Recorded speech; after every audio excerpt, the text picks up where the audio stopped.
السلام علیکم ورحمۃ اللہ وبرکاتہ۔ اعوذ باللہ من الشیطان الرجیم، بسم اللہ الرحمن الرحیم۔ اللہم صلی وسلم علی نبینا محمد صلی اللہ تعالی علیہ وآلہ وسلم۔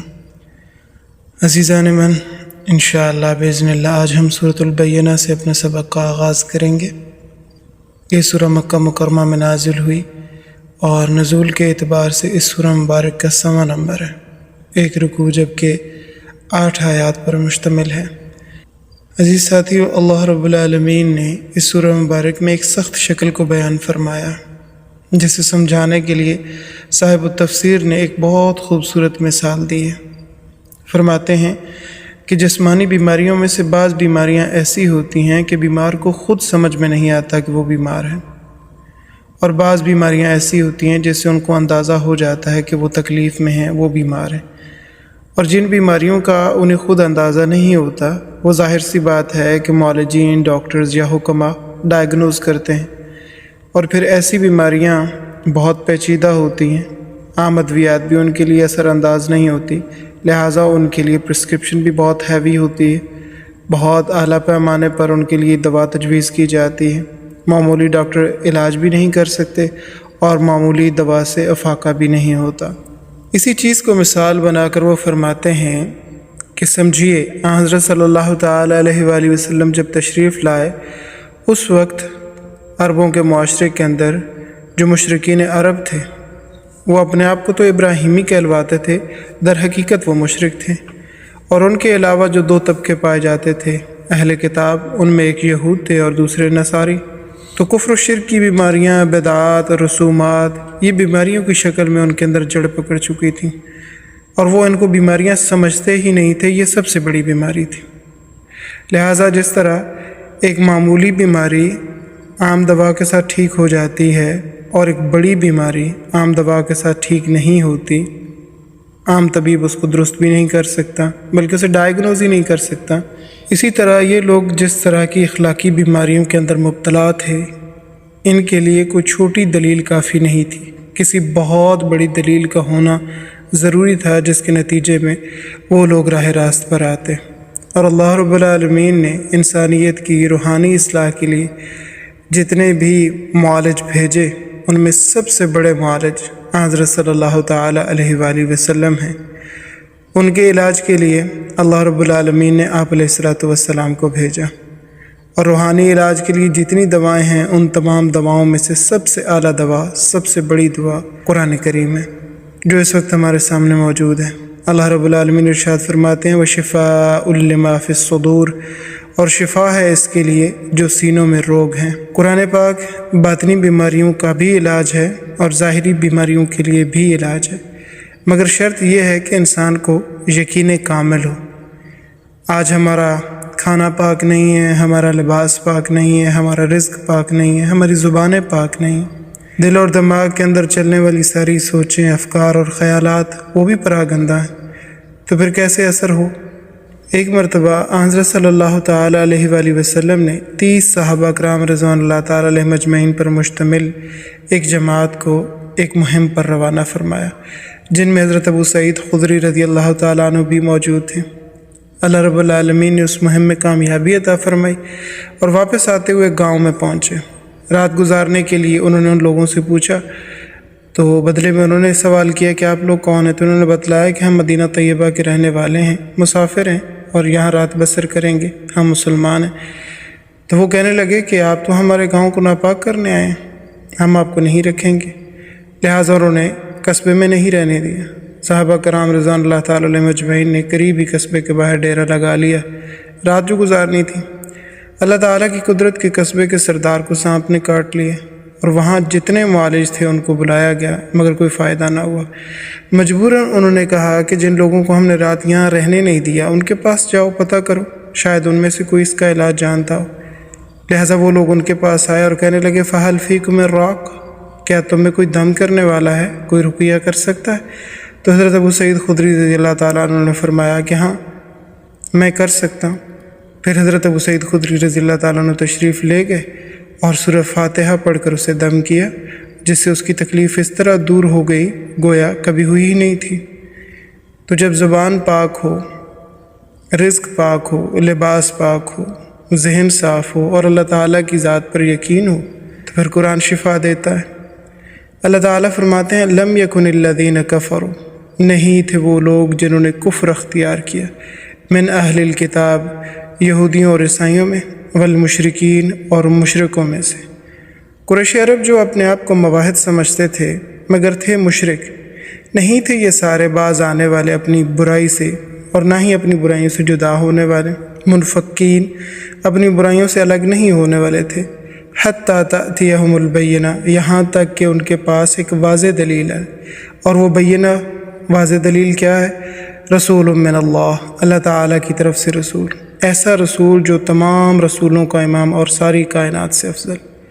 تب انہوں نے اپنی عادت کو چھوڑنا تھا، بیماریاں سخت اور پیچیدہ تھیں اور معالج بھی ماہر چاہیے تھا اور نسخہ بھی کیمیا چاہیے تھا، اور کیا نسخہ لائے؟ یتلو صحفا مطہرہ، پڑھتا ہے پاکیزہ صحیفے، ایسے مضامین جو بڑے پاکیزہ ہیں، اور قرآن پاک کی ہر سورہ ایک صحیفہ ہے، فیہا کتب قیمہ، ان میں لکھی ہوئی باتیں بڑی قیمتی ہیں، مضبوط ہیں۔ یہ قرآن جو ہمارے آپ کے سامنے ہے، اگر حضرت صلی اللہ تعالیٰ علیہ وآلہ وسلم تشریف نہ لاتے، قرآن نازل نہ ہوتا تو یقیناً ان لوگوں نے کفر و شرک سے باز نہیں آنا تھا۔ اللہ رب العالمین ارشاد فرماتے ہیں وَمَا تَفَرَّقَ الَّذِينَ أُوتُوا الْكِتَابَ، اور نہیں پھوٹ ڈالی ان لوگوں نے جن کو دی گئی کتاب، إِلَّا مِن بَعْدِ مَا جَاءَتْهُمُ الْبَيِّنَةُ، مگر بعد اس کے کہ آ گئی ان کے پاس واضح دلیل، یعنی رسول اللہ صلی اللہ تعالیٰ علیہ وآلہ وسلم ایک بڑی دلیل بن کر سامنے آئے، مگر ان لوگوں نے محض اپنی نفسانی خواہشات کی وجہ سے تفرقہ ڈالا آخری پیغمبر کے آ جانے کے بعد۔ یہ پیغمبر ان کو وہی سبق دیتا ہے جو پہلی کتابوں میں موجود تھا، تورات، انجیل، زبور، رب تعالیٰ کی سچی کتابیں تھیں۔ ان تمام کتابوں میں ہدایت تھی، عقیدہ تھا، اخلاقی معاملات تھے، آخری پیغمبر کی نشانیاں تھیں، اور وہ یہ جانتے تھے۔ بلکہ بعض دفعہ جب یہود و نصارہ کا کسی بات پر مکالمہ ہو جاتا، مقابلہ ہو جاتا مشرکین عرب کے ساتھ، تو وہ اللہ تعالیٰ سے مدد طلب کیا کرتے تھے کہ اللہ رب العالمین اپنے آخری پیغمبر جسے آپ جلد مبعوث کرنے والے ہیں ان کی برکت سے ہماری مدد فرما۔ مگر جب آپ علیہ الصلوۃ والسلام ایک روشن اور واضح دلیل بن کر سامنے آ گئے تو انہوں نے اس چیز سے انکار کر دیا۔ بہت کم لوگ تھے ان میں سے جنہوں نے ایمان لایا، زیادہ تر مخالفت پر اتر آئے۔ اللہ رب العالمین ارشاد فرماتے ہیں وَمَا أُمِرُوا إِلَّا لِيَعْبُدُوا اللَّهَ، اور نہیں حکم دیا گیا ان کو مگر یہ کہ عبادت کریں اللہ تعالیٰ کی، مخلصین لہ الدین، خالص کرتے ہوئے اس کے لیے دین کو۔ ان کو صرف رب تعالیٰ کی عبادت کا حکم تھا، مگر انہوں نے اپنے مذہبی پیشواؤں کو رب بنا لیا۔ اللہ رب العالمین ارشاد فرماتے ہیں اتخذوا احبارهم ورهبانهم اربابا من دون اللہ والمسیح ابن مریم۔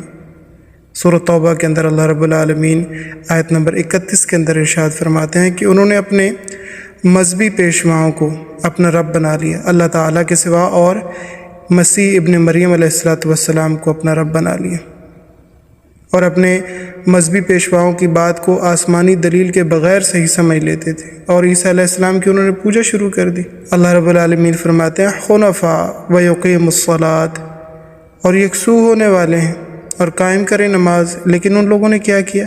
اضاعوا الصلاۃ واتبعوا الشہوات، نمازوں کو ضائع کر دیا اور خواہشات کی پیروی میں لگ گئے۔ آج ہم مسلمانوں کا بھی تقریباً یہی حال ہے۔ ہم جو مسلمان کہلانے والے ہیں، ہم میں سے کتنے لوگ ایسے ہیں جو پابندی کے ساتھ نماز ادا کرتے ہیں؟ کتنے لوگ ایسے ہیں جو زکوٰۃ ادا کرتے ہیں؟